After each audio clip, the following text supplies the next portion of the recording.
Selamat siang kelas farmasi komunitas. Kita berjumpa kembali di pertemuan yang kedua mengenai batuk.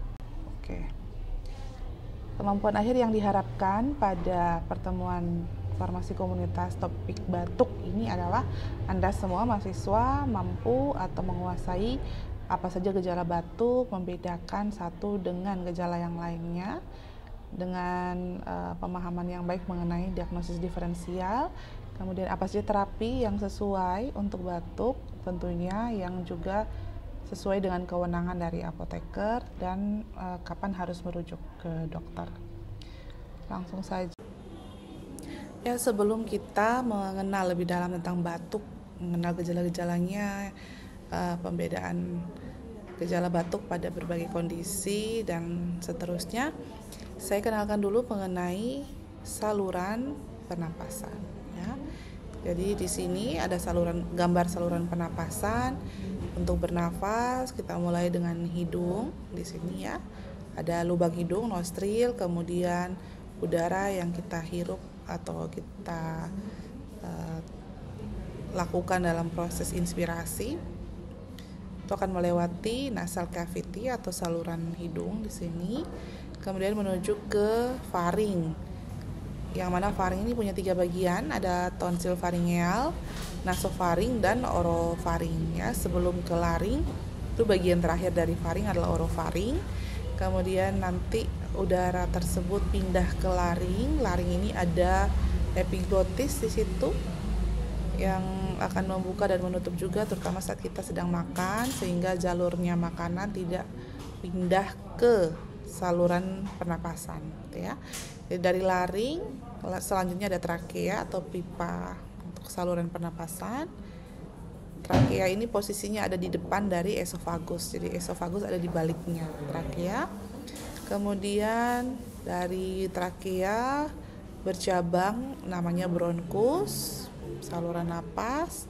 Lalu ada cabang-cabang yang lebih kecil, bronkiolus, dan yang terakhir nanti di ujung-ujung dari bronkus itu ada seperti buah anggur ya, di kantong-kantong udara yang dikenal dengan istilah alveolus. Alveolus inilah tempat pertukaran antara CO2 dan O2. Begitu. Itulah makanya kenapa kalau kita bernafas yang kita hirup adalah oksigen dan kita hembuskan adalah CO2, karena CO2 yang dikeluarkan itu diambil dari semua sel dan jaringan sebagai hasil dari metabolisme atau pembuangan. Setelah pembakaran energi dari makanan dan oksigen, maka CO2-nya akan dikumpulkan, dialirkan lewat pembuluh darah vena dari jantung bagian kanan, ya, mulai dari serambi kanan, lalu ke bilik kanan, lalu pindah ke paru-paru untuk dibersihkan, dalam tanda kutip ya, dibersihkan ini ditukar antara oksigen dengan CO2-nya, maka CO2-nya dari darah hasil metabolisme tadi akan dikeluarkan lewat ekspirasi, dan oksigen yang kita hirup atau kita tarik saat inspirasi atau inhalasi akan masuk ke darah, sehingga setelah kembali dari paru ya, maksudnya darah masuk ke jantung bagian kiri, mulai dari serambi kiri lalu ke bilik kiri, itu adalah darah yang bersih yang kaya akan O2 atau oksigen. Oke. Jadi apa sih sebenarnya batuk itu? Batuk ini sebenarnya suatu kondisi yang bisa dalam bentuk akut, biasanya kurang dari 2 minggu, dan bisa berlangsung lebih lama atau bersifat kronis. Nah, batuk kronis ini berkaitan dengan infeksi yang lebih serius. Jadi kita tidak bahas batuk kronis pada mata kuliah ini, karena seperti yang sudah disepakati minggu lalu bahwa struktur kuliah pada farmasi komunitas ini adalah membahas kondisi atau gejala yang umum terjadi di komunitas ya, apotik, klinik gitu ya, puskesmas, dan obat-obat yang diberikan untuk mengatasinya adalah obat-obat yang sesuai dengan kewenangan apoteker. Jadi logonya bebas terbatas, atau obat keras yang masuk ke dalam OWA. Sehingga kalau batuk kronis yang umumnya membutuhkan terapi dengan obat-obat keras itu tidak kita bahas pada topik ini ya. Oke, batuk akut tadi saya sudah sampaikan umumnya merupakan infeksi yang disebabkan oleh virus pada saluran pernapasan bagian atas. Jadi kalau upper respiratory tract itu dia dari hidung, kemudian nasal cavity tadi ke faring dan laring. Karena dari trakea hingga ke paru itu sudah masuk ke saluran pernapasan bawah, gitu ya. Nah, kalau ada infeksi pada saluran pernapasan atas, terutama disebabkan oleh virus, yang mana kalau infeksi kan tentu kita akan atasi dengan antiinfeksi, tetapi infeksi virus itu beda cerita, tidak membutuhkan terapi antivirus karena belum tentu membutuhkan, seperti itu ya. Bisa dengan obat-obat simptomatis, dengan vitamin, dengan peningkatan daya tubuh, istirahat, makanan yang bergizi, kita bisa lebih cepat pemulihan dari infeksi virus tersebut. Sebagai calon apoteker, Anda mahasiswa farmasi harusnya bisa tahu tuh apa saja sih batuk-batuk yang kiranya seorang apoteker nanti Anda kalau kelak melanjutkan studi dan menjadi seorang apoteker itu bisa menyarankan, bisa memberikan saran terapi pada kondisi batuk pasien tersebut ya. Jadi yang seperti apa yang bisa saya atasi dengan saran-saran terapi dari apoteker, dan kondisi yang seperti mana atau batuk yang bagaimana yang seharusnya dirujuk ke dokter. Artinya kita tidak bisa menentukan sendiri terapinya karena butuh pemeriksaan yang lebih mendalam dan lebih menyeluruh. Berikutnya, apa sih sebenarnya batuk itu gitu ya. Jadi mungkin Anda pernah tidak dapat menahan batuk karena tenggorokannya gatal gitu ya. Atau mungkin pernah juga batuk saat ada ulangan mungkin atau ujian untuk saling kode-kodean, ini jawabannya yang A atau B atau C dengan jenis batuknya. Batuk yang satu kali jawabannya A dan seterusnya, atau mungkin sekedar batuk atau berdehem karena melihat seseorang yang disukai atau mungkin teman Anda lewat ya untuk diganggu atau disapa begitu ya. Tapi yang jelas batuk sejatinya adalah tindakan refleks.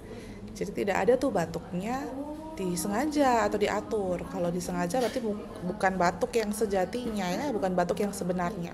Jadi batuk itu sungguh suatu aktivitas atau tindakan refleks semata-mata untuk mengeluarkan sekret, biasanya mukus atau sputum, bisa juga istilahnya phlegm, dari saluran napas. Selain mukus atau phlegm juga bisa material asing ya, ini misalnya debu, atau mungkin Anda lewat kebetulan ada tetangga sedang sapu-sapu dan lagi bakar sampah gitu, terus Anda terhirup asapnya, ada batuk gitu ya, refleks. Nah, itu berarti ada sesuatu asing yang masuk ke saluran napas Anda dan itu tidak nyaman atau memicu refleks batuk gitu ya.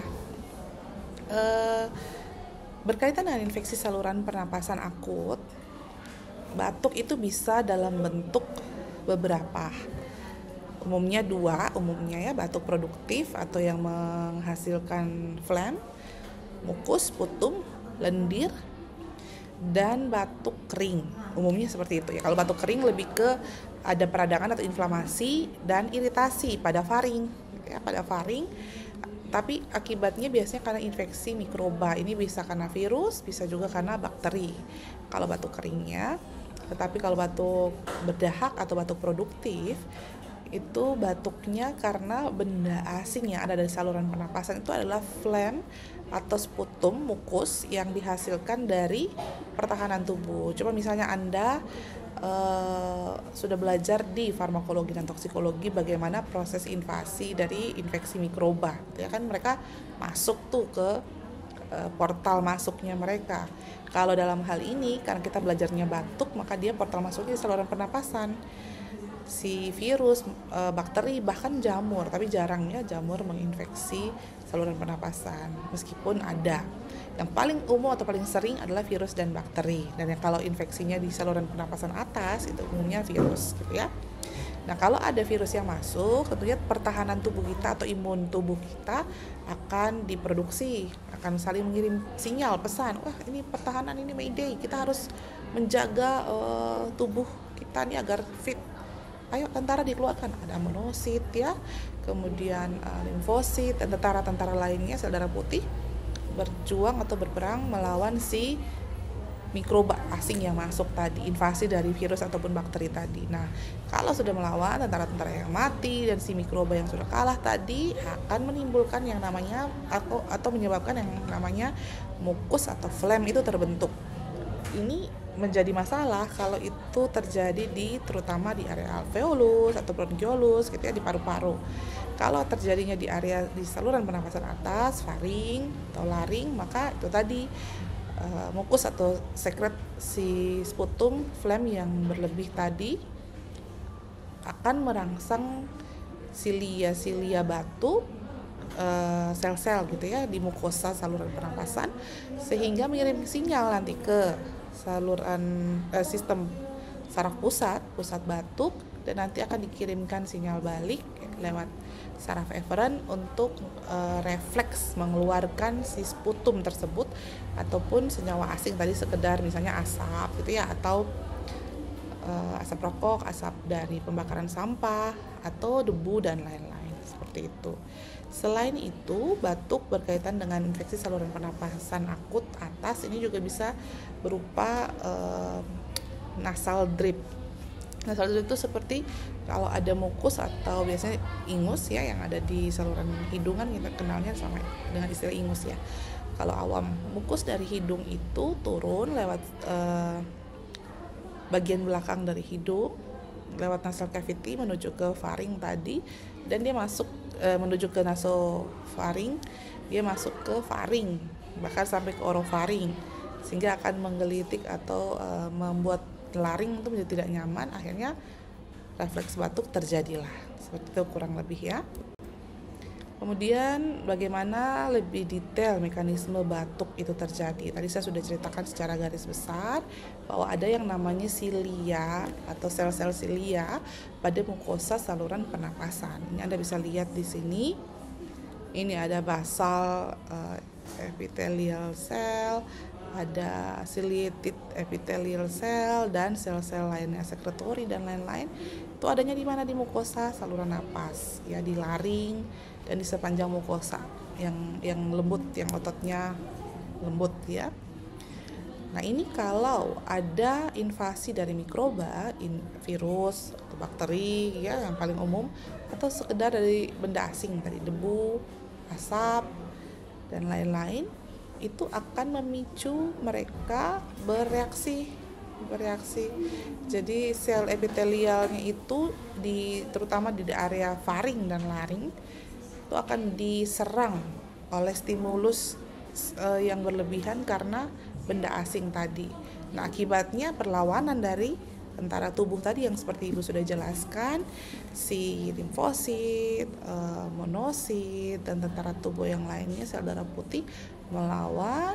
Akhirnya si bakteri dan virus itu digabung dengan tentara kita yang sudah kalah dan mati, dalam hal ini ya sudah rusak, itu menghasilkan inflamasi dan timbulnya si sekret atau mukus sputum tadi. Nah, ini kan sesuatu yang asing, tidak biasa, tidak lazim ada di area pernapasan dalam jumlah berlebih. Itu akhirnya tidak nyaman dan ada impuls yang ditransmisikan ke saraf pusat ya. Saraf pusatnya itu nanti di mana? Di medula oblongata ya. Di sini medula oblongata, di otak bagian bawah ya, belakang, yang sebelum sambung ke sumsum tulang belakang ya. Nah, dari medula oblongata ini akan dikirimlah impuls lewat saraf-saraf eferen menuju ke semua otot pernapasan. Nah, otot pernapasan ini bisa ada di diafragma, kemudian di dinding-dinding paru ya, di dinding dada, dinding paru, dan abdomen. Abdomen juga akan menerima sinyal dari saraf-saraf eferen yang dikirimkan oleh medula oblongata. Tidak heran kalau pada kasus-kasus batuk kering, kalau Anda batuknya berlebih dan mengganggu, bahkan otot-otot saluran cerna atau otot perut juga akhirnya ikut terasa tidak nyaman atau nyeri, sakit gitu ya. Nah, sinyal yang dikirim dari medula oblongata lewat saraf eferen ke diafragma, paru-paru, dada, dan perut ini akan menyebabkan kontraksi yang menimbulkan adanya inspirasi yang dalam. Inspirasi ini dalam artian penarikan nafas yang dalam gitu ya.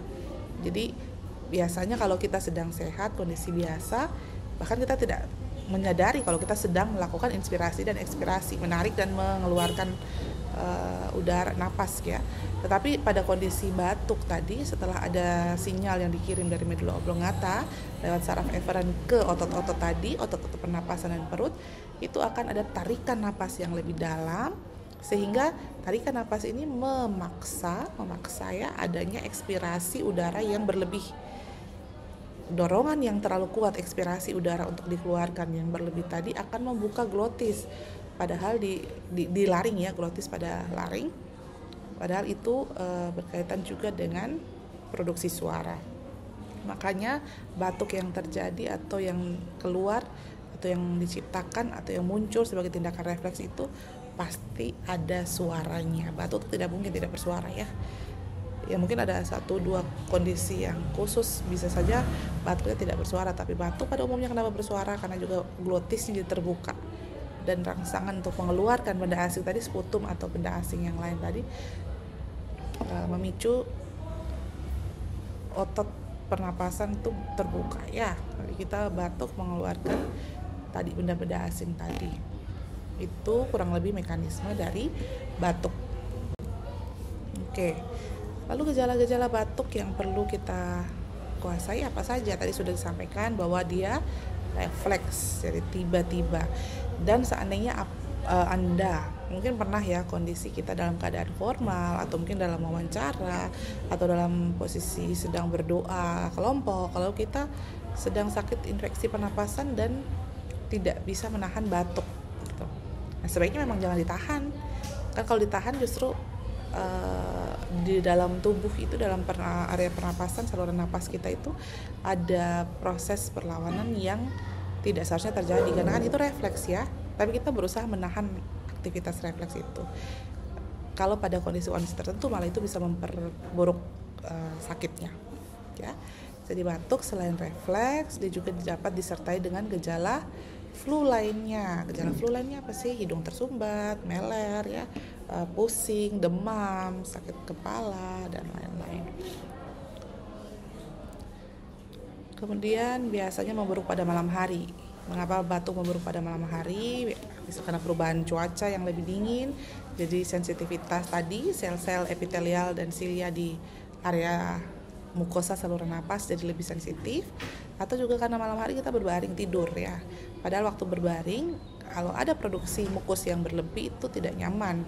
Jadi refleks untuk batuk itu semakin besar karena mukus tadi menahan jalannya napas udara lewat trakea, karena dia ada di area faring, laring, bahkan di paru-paru seperti itu ya. Atau bisa juga karena perbedaan jam tubuh, irama sirkadian yang berganti pada malam hari itu juga merangsang batuk lebih mudah atau lebih buruk terjadi pada lebih mudah mengganggu gitu ya pada malam hari. Posisi tidur juga bisa ya. Karena itu kalau sedang batuk atau dengan produksi sekret sputum phlegm yang berlebih, sebaiknya posisi tidur tuh bantalnya agak sedikit naik seperti itu supaya tidak mengganggu jalur nafas yang melewati dari hidung ke paru-paru dan sebaliknya. Batuk itu kalau yang akut umumnya terjadi kurang dari 2 minggu, biasanya 7-10 hari bahkan lebih cepat. Tapi kalau ditanganinya terlambat, dibiarkan atau mungkin malah makanan atau minuman atau mungkin istirahat juga tidak dilakukan sehingga kondisinya tambah memburuk karena daya tahan tubuh yang menurun, itu bisa jadi lebih lama dari 10 hari seperti itu ya. Nah ini tadi karena dia tindakan refleks untuk mengeluarkan umumnya sputum atau phlegm atau sekret tadi, maka biasanya batuk disertai mukus atau sputum phlegm tadi, biasanya mulai dari tanpa warna atau bening sampai ke coklat kental, kehijauan seperti itu ya.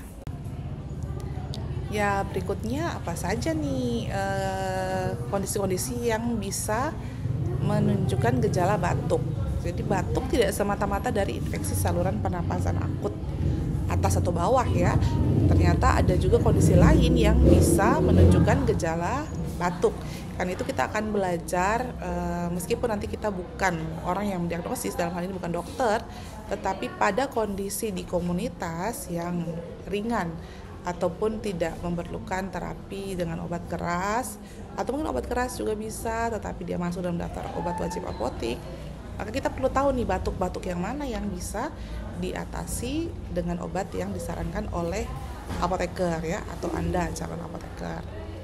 Ya, yang pertama ini ada batuk pada kondisi asma. Nah, batuk pada kondisi asma ini punya ciri khas. Karena kondisi asma itu kan ada penyempitan ya, waktu ada alergen dan memicu kondisi akutnya muncul, maka ada penyempitan bronkus atau bronkospasme. Karena itu biasanya batuknya akan disertai dengan gejala sesak napas dan mengi atau wheezing. Kemudian batuk krup ini dia juga spesifik karena dia infeksi saluran pernapasan akut atas yang disebabkan oleh virus dan terjadinya pada bayi juga anak-anak. Umumnya 3 bulan sampai 6 tahun. Jadi jarang ada anak-anak di atas 6 tahun yang masih mengalami kondisi batuk yang krup ini. Dan dia punya ciri khas yaitu ada suara serak, ada hoarseness atau suara serak basah begitu, dan batuk yang menyerupai gonggongan anjing laut ya. Jadi barking sound atau barking cough. Atau seal ini kan anjing laut ya, seal like barking cough. Nanti kalau ada kesempatan bisa sambil lihat-lihat videonya di YouTube, ada beberapa yang saya lihat yang menunjukkan atau membedakan ciri khasnya si batuk krup ini dengan batuk yang lain. Gitu ya. Kenapa kok bisa sampai ada suara serak dan suara seperti gonggongan anjing laut tadi, atau anjing laut yang menggonggong ya, barking soundnya tadi? Karena laringnya itu ada bengkak atau edema. Nah, karena apa terjadi pembengkakan atau edema pada laring? Itu karena ada sputum yang berlebih ya, akhirnya menyumbat trakea dan saluran nafas, sehingga si anak itu akan sulit sekali melakukan inspirasi karena banyak sputum di area laring hingga trakea. Jadi waktu mau menarik untuk batuk saja dia kayak sulit seperti itu ya, makanya soundnya nanti seperti barking atau menggonggong tadi anjing laut. Berikutnya ada batuk pertusis atau whooping cough. Pertusis ini ya bukan mirip sekali, tapi dia sama seperti krup, tapi krup tadi infeksinya oleh virus. Kalau pertusis ini, whooping cough ini dari bakteri, dan sama dengan krup dia paling banyak menginfeksi bayi dan anak-anak gitu ya. Karena ini sudah jadi masalah nasional, maka di Indonesia pertusis ini ada pada program vaksinasi wajib. Vaksin DPT, difteria, pertusis, dan tifoid itu diberikan pada usia anak dari bayi, beberapa kali suntikan, dan itu wajib menjadi vaksinasi wajib. Jadi supaya semua anak-anak Indonesia bisa bebas dari pertusis. Karena sebenarnya pertusis pada orang dewasa belum tentu merugikan ya, tapi pada anak-anak itu bisa risikonya lebih besar, sehingga dijadikan program vaksinasi wajib. Jadi si bayi dan anak-anak pada kondisi pertusis itu bisa saja mengalami batuk yang mengganggu, dan itu bisa berkembang secara perlahan. Dan dia umumnya terjadi 6-8 minggu. Jadi dia termasuk ke dalam batuk kronis sebenarnya ya, karena dia lewat atau lebih dari 2 minggu, dan bahkan kadang-kadang bisa sampai 4 bulan. Ciri khasnya adalah suara whooping. Whooping itu seperti apa ya? Whoop, whoop gitu ya waktu batuknya. Ada whooping soundnya, dan bahkan pada kondisi tertentu anak-anaknya bisa muntah. Jadi mengeluarkan sputumnya itu sampai akhirnya muntah. Tapi beda dengan kalau kondisi anak-anak ISPA saja biasa, tapi memang pada kondisi tidak atau sulit mengeluarkan lendir dan akhirnya dia muntah ya. Belum tentu batuk yang muntah pada anak-anak adalah batuk pertusis begitu. Intinya dia bisa disertai atau ada serangan muntahnya dan kesulitan nafas. Jadi terasa sulit sekali atau si anak akan berjuang sekali untuk batuk karena ada bronkospasme, ada penyempitan pada bronkusnya yang menyebabkan si anak sulit untuk bernafas seperti itu. Dan ini kalau sudah sampai pada kondisi seperti itu, dia harus dibawa ke rumah sakit dan dapat penanganan segera. Berikutnya bronkitis kronis. Kalau pada bronkitis kronis, ini batuk produktifnya jangka panjang juga, namanya juga kronis ya, jangka panjang, dan biasanya disertai dengan sulit napas atau shortness of breath.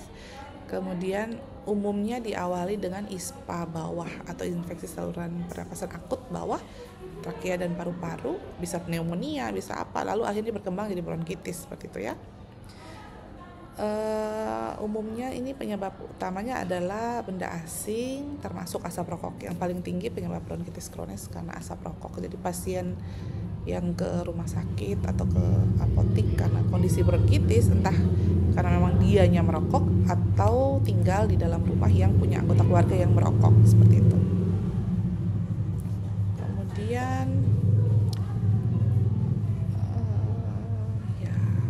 pada bronkitis ini juga ada iritasi pada saluran pernapasannya ya, sehingga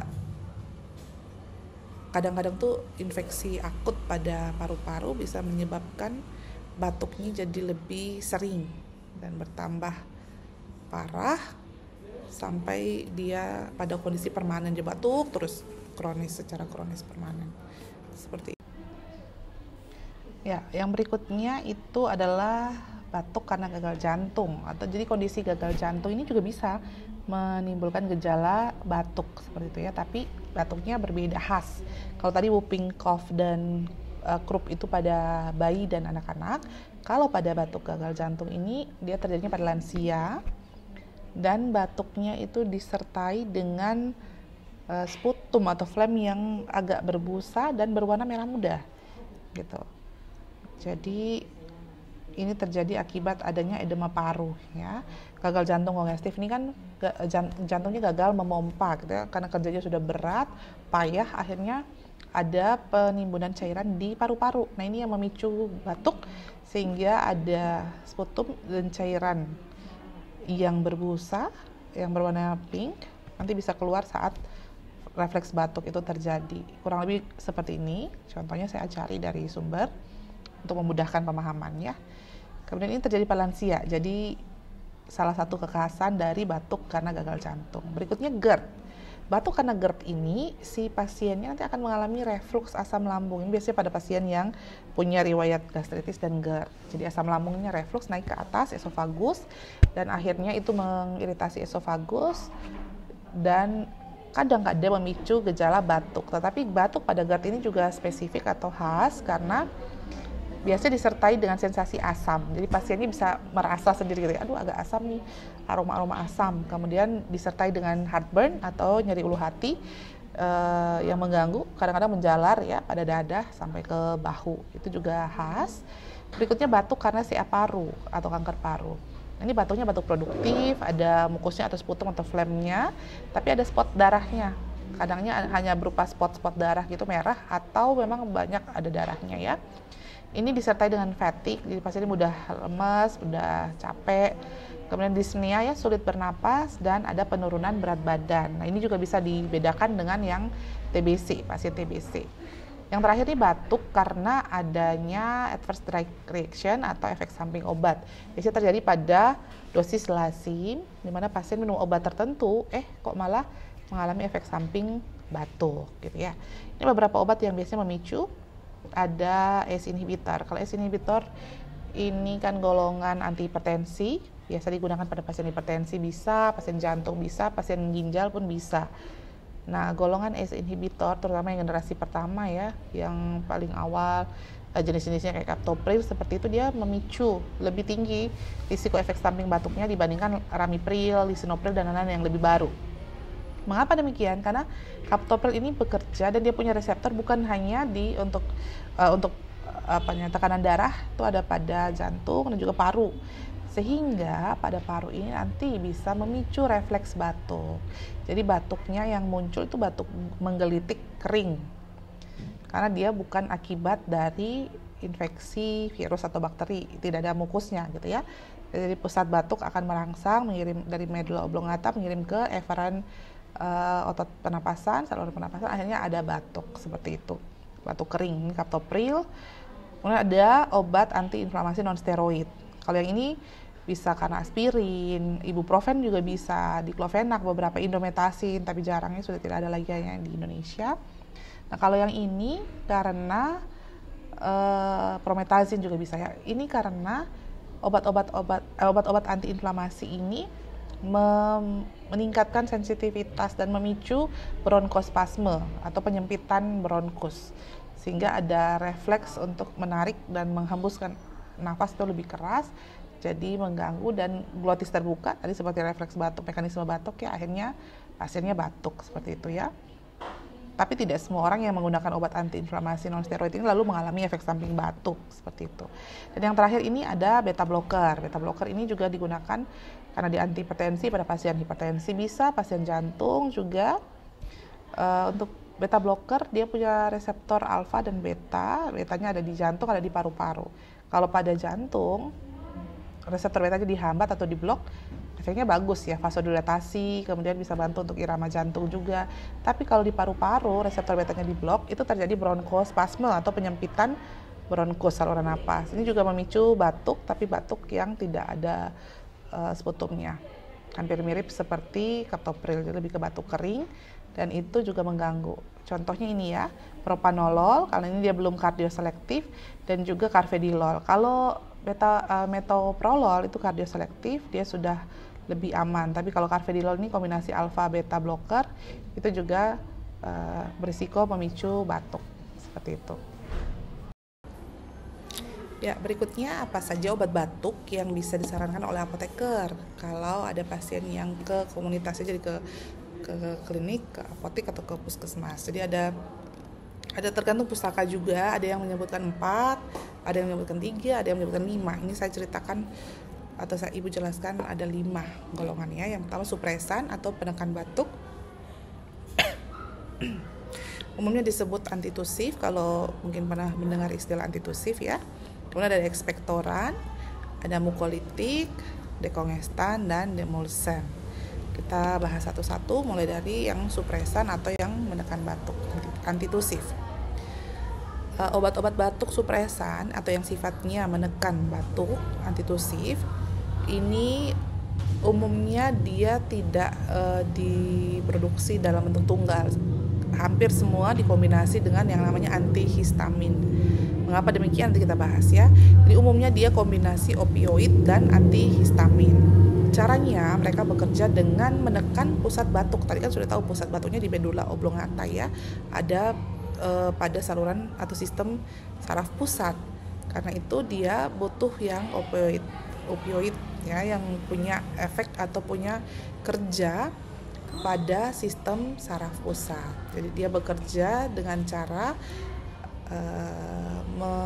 secara agonis menduduki reseptor sigma di otak.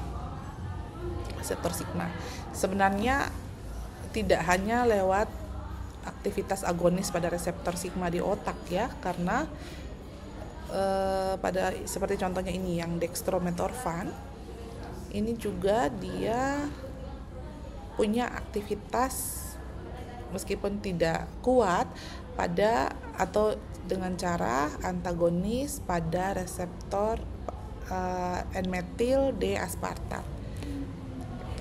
Kalau tadi sigma 1, reseptor sigma 1 di otak itu sifatnya agonis, pada NMDA atau N-metil D aspartat itu dia sifatnya antagonis. Yang mana reseptor NMDA ini kan berkaitan dengan daya ingat ya, memori dan lain-lain. Sehingga kalau itu dihambat, itu efeknya adalah ke anestesi atau menekan nyeri. Sehingga dextrometorphan ada sedikit aktivitas untuk menekan nyeri, tapi itu lemah sekali karena yang justru ditonjolkan di sini adalah aktivitas saat dia bertindak agonis pada reseptor sigma 1 di otak, seperti itu ya. Ini dextrometorphan. Ini dosisnya.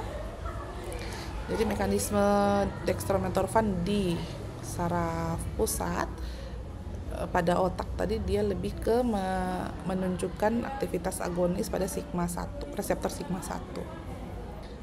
Nah, ini karena sudah ada aktivitas agonisnya, maka kiriman sinyal balik dari medula oblongata ke otot-otot pernapasan jadinya ditekan sehingga refleks batuk itu juga berkurang atau hilang seperti itu ya. Ini dosis pada anak-anak, tidak disarankan pada anak di bawah 4 tahun ya. Bisa dilihat sendiri, di pause saja videonya supaya bisa dibaca atau dipahami. Dia frekuensinya umumnya 4 sampai 6 kali sehari.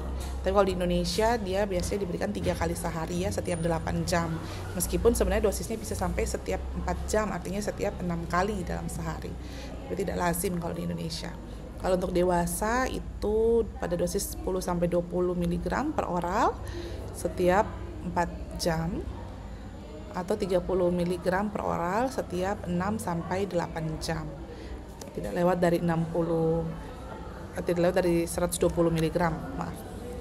Di Indonesia produksi yang tunggal sudah tidak lagi atau tidak dilayani karena memang dia masuk tadi golongan opioid, sehingga yang ada beredar nanti saya kasih contoh, ibu kasih contoh di belakang itu adalah dalam bentuk sirup ya, jadi sudah kombinasi dengan antihistamin dan dia dalam bentuk sirup sehingga logonya bukan keras tetapi logo biru bebas terbatas. Selain dextromethorphan itu juga ada noscapin untuk antitusif ya, menekan batuk. Nah, noscapin ini juga sama, ada yang dosis kecil yang 25 mg, dia masih tersedia dalam logo biru, tetapi di atas itu yang 50 mg bahkan yang 100 itu keras. Jadi memang tidak bisa dilayani tanpa resep dokter seperti itu ya. Nah, kalau noscapin efeknya untuk menekan batuk itu melalui mekanisme sama seperti tadi DMP atau dextromethorphan, adalah dia agonis pada reseptor sigma 1 opioid ya, sehingga menyebabkan atau menghasilkan penurunan pengiriman sinyal untuk batuk pada otot-otot pernapasan seperti itu. Noscapin ini dosisnya bisa dilihat sendiri, juga tidak disarankan pada anak-anak. Kalau yang tadi DMP masih bisa untuk anak 4 sampai 6, kalau noscapin sebaiknya tidak untuk anak di bawah 6 tahun seperti itu ya.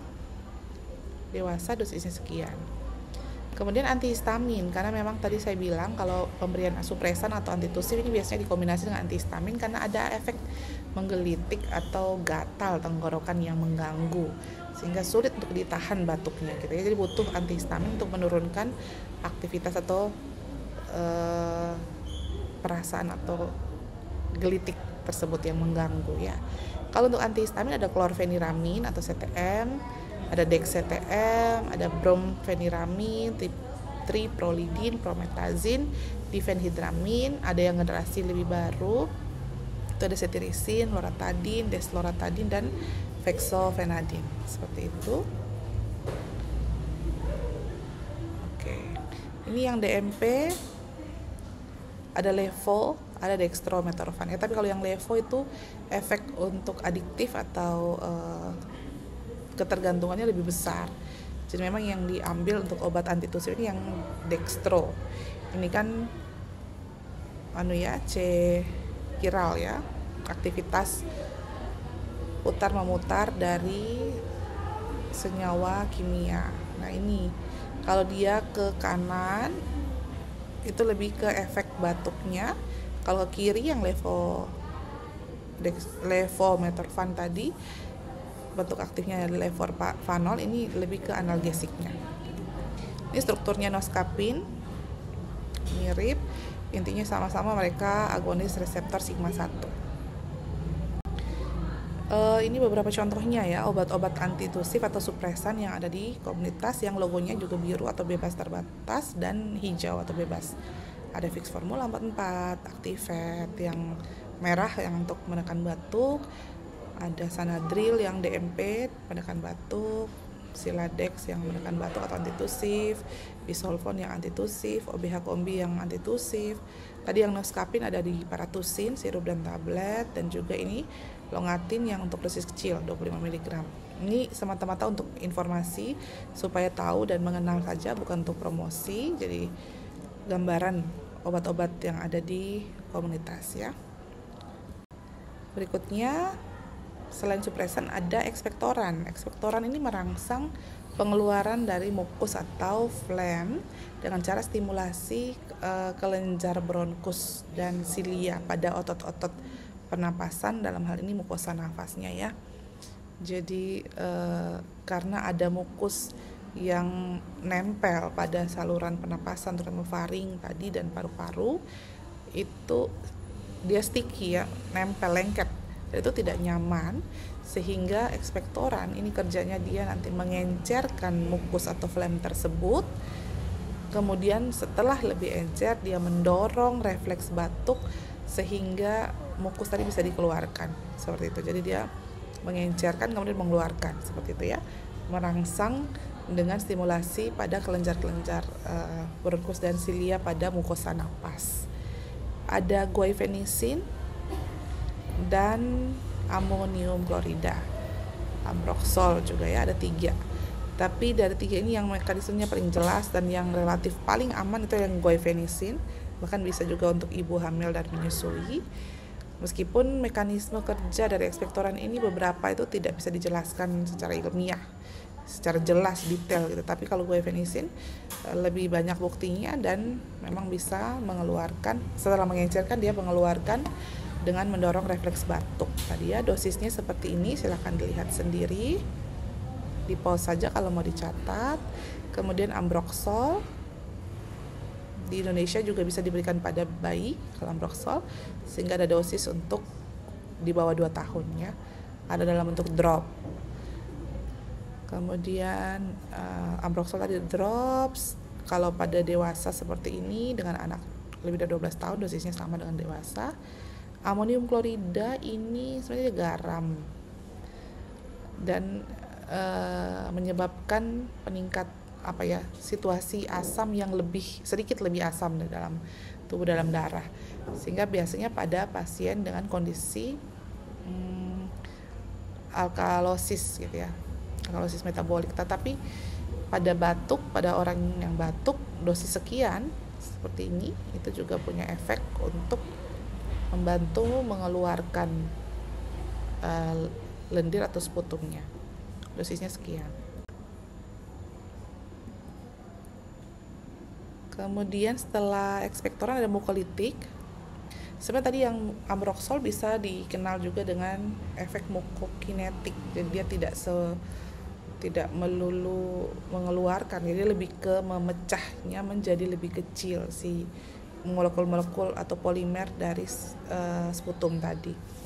Kalau mukolitik ini dia sama memecah ikatan disulfid pada polimer musin sehingga menurunkan viskositas mukus atau phlegmnya, jadi lebih encer dan akhirnya lebih mudah dikeluarkan saat refleks batuk.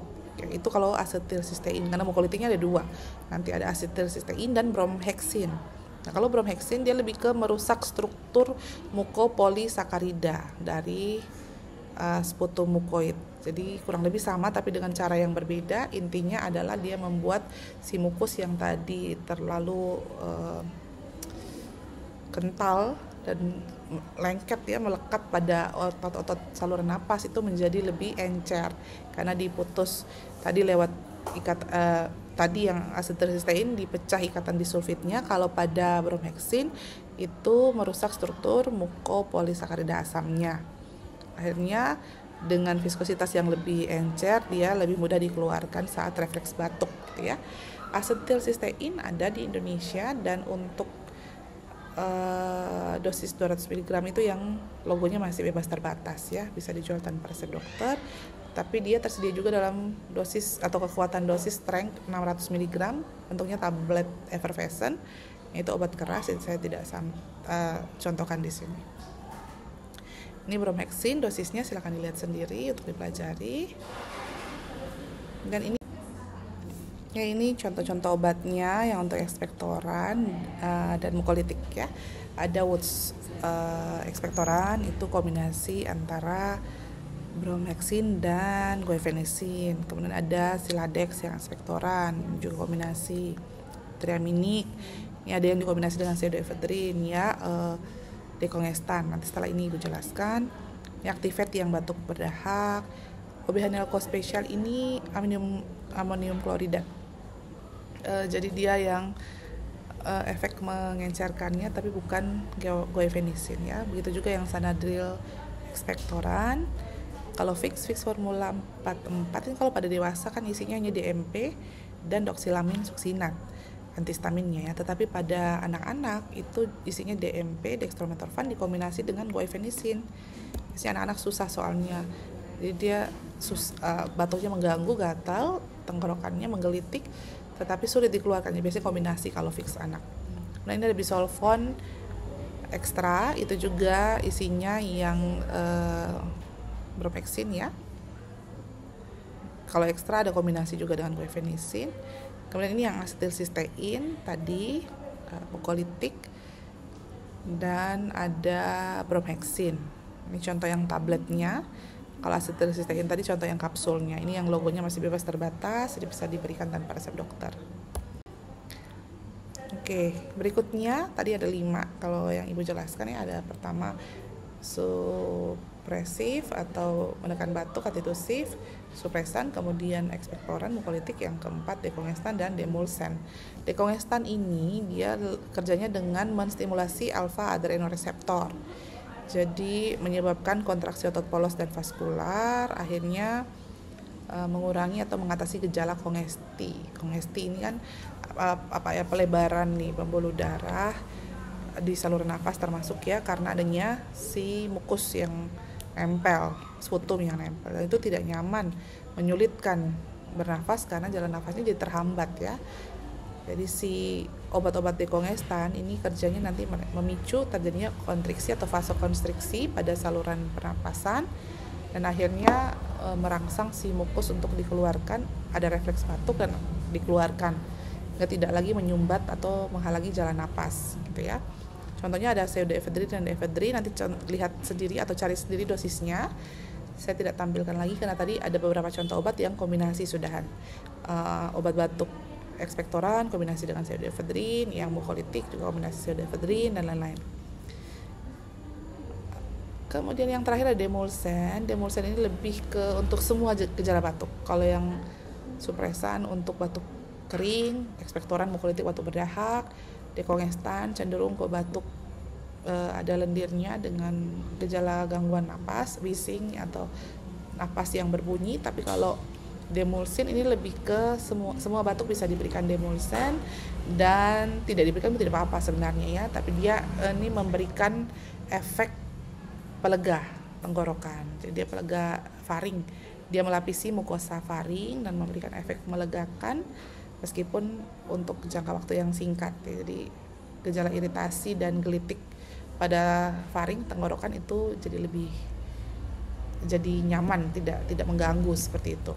Ini biasanya dalam bentuk lozenges ya, tablet hisap atau sirup, ada yang tetes juga beberapa kalau di luar negeri. Ini misalnya gliserin, madu, lemon dan lain-lain seperti itu. Nah, yang terakhir, kapan saya harus merujuk seseorang dengan gejala batuk yang datang ke komunitas, ke apotik, ke klinik, ke puskesmas? Kapan saya harus rujuk mereka ke dokter sebagai apoteker ya? Ini perlu diperhatikan beberapa hal. Misal batuknya memburuk pada malam hari dan itu pada anak-anak, tapi tidak disertai gejala flu. Mungkin dia asma. Nah, ini kita harus rujuk ke dokter. Karena kalau asma nanti efeknya ini, kalau ada infeksi virus karena batuk, dia akan memicu eksaserbasi. Jadi gejala akutnya muncul dan itu bisa mengganggu dan bisa membahayakan pasiennya ya. Kemudian batuk pada pasien bronkitis, tadi kan kronis. Karena infeksi virus pada pasien bronkitis itu bisa memperburuk infeksi bakteri. Jadi ada koinfeksi dan risikonya juga berbahaya. Kemudian batuk yang berlangsung lebih dari 2 minggu atau memburuk dalam waktu singkat. Jadi makin buruk gitu. Padahal sudah diberikan obat juga. Batuk dengan sputum atau flem berwarna kuning, hijau, kecoklatan, apalagi viskositasnya kental sekali ya. Itu biasanya karena infeksi bakteri. Karena kalau infeksi virus jarang di Indonesia, bahkan tidak kita berikan antivirus, tetapi kalau infeksi bakteri yang menyebabkan saluran pernapasan atas atau saluran pernapasan bawah kita terinfeksi, itu maka akan diberikan antibiotik, dan itu dengan resep dokter, jadi kita rujuk ke dokter. Batuk dengan sputum atau flem yang berdarah, kita khawatir TBC atau CA paru, rujuk ke dokter. Dengan sputum seperti busa tadi ya, frothy pink sputum, dia agak berbusa dan berwarna merah muda, disertai dyspnea pada lansia, itu kita duga kondisi gagal jantung. Kemudian nyeri yang mengganggu saat batuk atau saat inspirasi, jadi waktu batuk tuh sakit sekali dadanya, atau saat menarik nafas, karena kita duga embolisme paru. Kalau gitu berarti harus dirujuk ke dokter juga supaya penanganannya lebih tepat dan kompleks. Kemudian batuk yang diduga disebabkan oleh efek samping dari obat. Ini juga kalau untuk efek samping obat, yang paling bisa kita lakukan segera adalah meminta pasien menghentikan pengobatan yang kita duga menyebabkan batuk, misalnya captopril atau si beta blocker atau si obat antiinflamasi non steroid tadi. Tetapi setelah kita sarankan untuk berhenti, kita tetap rujuk ke dokter, karena tadi si captopril kan harusnya diberikan setiap hari ya, dalam kondisi kebutuhan dia untuk mengatasi tekanan darahnya atau kondisi ginjalnya. Begitu juga dengan beta blocker, jadi tetap dirujuk untuk dipilihkan terapi lain yang cenderung lebih aman dan tidak menyebabkan batuk, seperti itu. Dan yang terakhir, batuk dengan penurunan berat badan atau fatigue. Nah, ini juga kita harus rujuk ke dokter karena kita khawatir tadi kalau pasiennya TBC atau CA paru. Seperti itu. Ya, itu saja mungkin penjelasan mengenai batuk ya. Terima kasih sudah memperhatikan dengan baik. Kalau ada pertanyaan silahkan kita bisa berdiskusi. Semoga bermanfaat. Selamat sore.